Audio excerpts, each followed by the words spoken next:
কোনো অসুবিধে নেই স্যার, এমনিতেও আমাকে সবটাই দেখতে হবে। তবে তবে তুই তো বটেই, কিন্তু আমাদের সবাইকেই তো ওর জন্য কম বেশি সাফার করতে হয়েছে।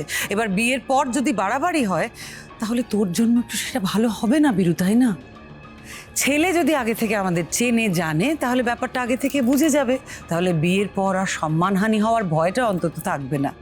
মানে ছেলে কেমন হবে বলতো, একদম বাড়ির ছেলে। কথাটা তো তুই ঠিকই বলছিস, কিন্তু সেরকম পাত্র পাই কোথায়? কি বলছিস তুই? সেরকম ছেলে তো স্যার। আরে শুভ, এসো এসো এসো এসো এসো। থাক থাক, ঠিক আছে। বলো, তোমার শরীর এখন কেমন? স্যার, গা হাত পা একটু ব্যথা আছে, এমনি ঠিক আছে স্যার।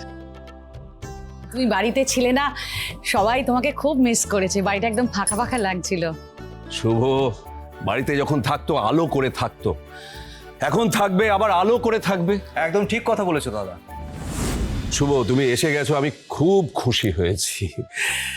কাউকে কাজের দায়িত্ব দিয়ে না নিশ্চিন্ত হতে পারছিলাম না। এই তো প্রশান্ত সোমনাথের কাছ থেকে এক গাদা ফাইল নিয়ে আমাকে একসাথে দেখার জন্য নিয়ে এসেছিল। আমার মনে হচ্ছিল শুভ যদি থাকতো এই ভুল করতো না।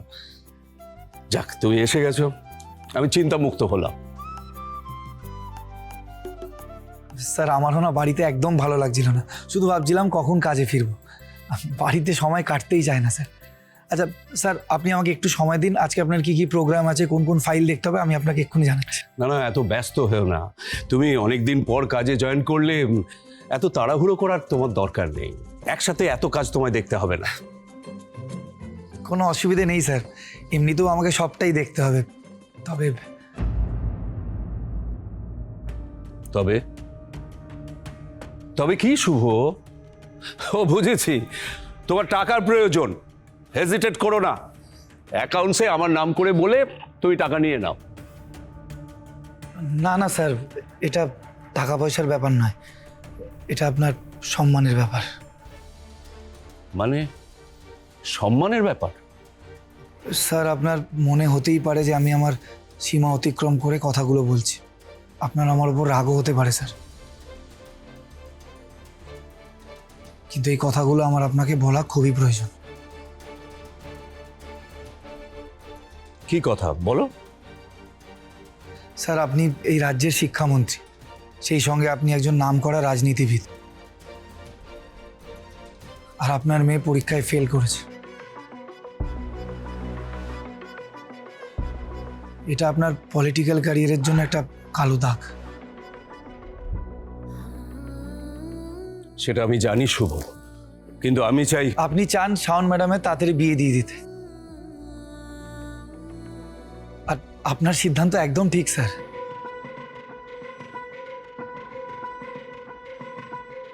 কিন্তু এতে আপনার গায়ে যে কালির দাগটা লেগেছে সেটা কিন্তু উঠবে না, সেটা সারা জীবনের জন্য থেকে যাবে স্যার। তুমি কি বলছো আমি ঠিক বুঝতে পারছি না। স্যার, আমি চাই শাওন ম্যাডাম আবার পড়াশোনা করে পরীক্ষা দিক।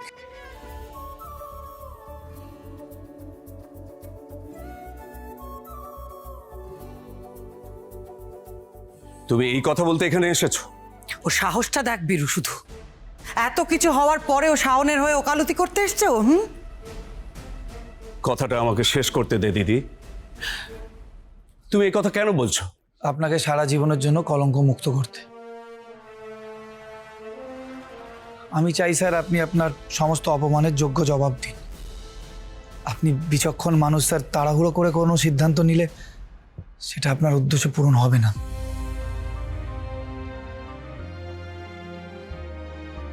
শুভ কি করছে এটা? ও কি বাবার কাছে আমার নামে অভিযোগ করছে নাকি আমার সাহায্য করছে? আপনার সম্মান রক্ষা করার জন্য শাওন ম্যাডামকে প্লিজ পড়াশোনা করতে দিন। উনি পরীক্ষায় পাশ করলে আপনার সম্মান রক্ষা হবে স্যার। তারপরে ওনার ভবিষ্যৎ নিয়ে আপনি যা ইচ্ছে তাই করতে পারেন। আমার কাছে আপনার মান মর্যাদার থেকে দামি কিচ্ছু নেই স্যার, তাই আপনাকে কথাটা বলছি। জানি না ভবিষ্যতে শাওন ম্যাডামের এটা কতটা কাজে লাগবে, তবে আপনার পেছনে যারা আপনার নামে বাজে কথা বলছে, নিন্দে করছে, তাদের মুখ বন্ধ করে দেওয়ার জন্য এর থেকে ভালো উপায় কিচ্ছু নেই স্যার। বাকিটা আপনার সিদ্ধান্ত। যদি শিক্ষামন্ত্রী নিজেই তার মেয়েকে ঠিক করে শিক্ষিত করতে না পারেন, তাহলে রাজ্যের ছাত্রছাত্রীদের কিভাবে শিক্ষা দেবেন? বেশ, ও পড়াশোনা করুক।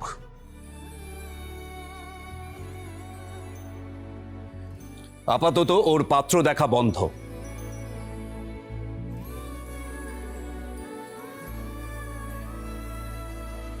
কিন্তু কিন্তু শুভ, শুধুমাত্র তোমার অনুরোধেই কিন্তু আমি আমার সিদ্ধান্ত বদল করলাম। তুমি দেখো, এই বছরটা ও যেন মন দিয়ে পড়াশোনা করে, পরে কিন্তু তোমার কোনো রিকোয়েস্ট আমি রাখতে পারবো না। ঠিক আছে স্যার, তবে ভালো রেজাল্ট করার জন্য ম্যাডামকে একটা ভালো জায়গায় টিউশন নিতে হবে, তাহলে ম্যাডাম শিওর পাস করবেন স্যার। না না, টিউশন করতে অন্য কোথাও যেতে হবে কেন?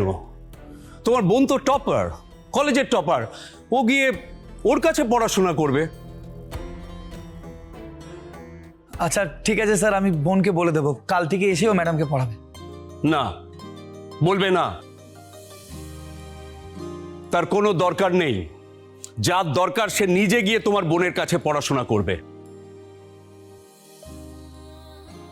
শোনো শুভ, একমাত্র তোমার রিকোয়েস্টেই কিন্তু ও আবার পড়াশোনার সুযোগ পাচ্ছে। তাই তুমি দেখবে ও যেন এ বছরটা মন দিয়ে পড়াশোনা করে, পরে কিন্তু আমি কোনো রকম অনুরোধ আর রাখতে পারবো না। ঠিক আছে স্যার, আমি ম্যাডামের সব দায়িত্ব নিলাম। আর স্যার আরেকটা কথা ছিল, সাপ্লিমেন্টারি এক্সাম ফর্ম জমা দেওয়ার আজকে লাস্ট ডেট। তাই তো,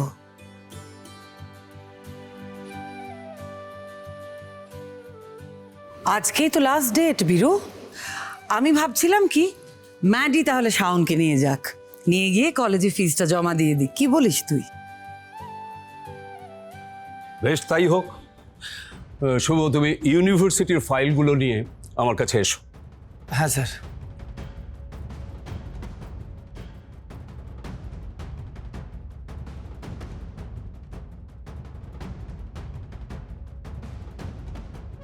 ঠাকুর, এতটা করলে আর একটু করতে পারলে না?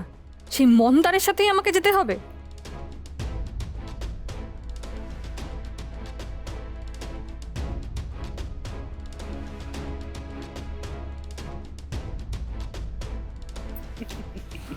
নাও ওয়ার্ড ভালো মা, এবার কি হবে?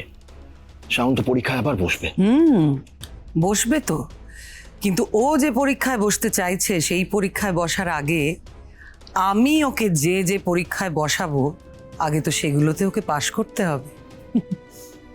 তুমি যাও, তোমার কাজ করো। এবার থেকে শাওনের সঙ্গে সব জায়গায় যাবে আমার ম্যাডি।